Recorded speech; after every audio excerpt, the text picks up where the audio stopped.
Hi, I'm Dan Palomino with Keller Williams Realty Maui, Big Island, and the Hawaii team. Well, today we're talking about rentals, to rent your property here in Hawaii, to not rent your property here in Hawaii, or maybe do what we call a hybrid, which is a 30-day plus rental. I would say that every buyer that contacts us here at the Hawaii team, almost every buyer, maybe 97% of every buyer that contacts us wants a short-term vacation rental. They want to use the property as a second home and come and stay somewhere in the neighborhood of 2 to 4 weeks, but they also want to be able to make a little income on it, and so when they're not here, they'd like to rent it out.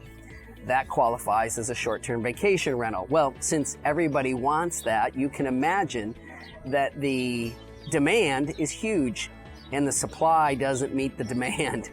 Right? I've got a list of buyers, probably 17 buyers on my whiteboard in my office, and they're all looking for short-term vacation rentals. And of course, if we had them, we would sell them to them, but we just don't have them. We don't have the inventory to meet the demand, and so the wait could be long. So what do you do? Well, here's a question. Do you have to short-term vacation rental it? Could you just buy it and use it as a second home? If that's the case, and you don't need to short-term vacation rental it, then the options and choices are much greater. We've got a whole plethora of homes and condos that will open up to you that we can't open up to the people who are looking for a short-term vacation rental. Here's another idea. If you say, no, Dan, I don't like that idea. I want to make some money on the property that I buy in Hawaii. Well, what if we did what we call a 30-day plus rental? You see, there are a lot of subdivisions, a lot of areas, a lot of complexes, a lot of HOAs will allow you to rent your property for 30 days or greater. You see, 30 days or greater is not a short-term vacation rental. The definition of a short-term vacation rental is 30 days or sooner. But 30 days or greater, you don't have to have a short-term vacation rental permit. You don't need permission from the county, whatever the case may be, right? You just need to pay your taxes. So what if you did 30 days or greater? You could still put your property up for rent.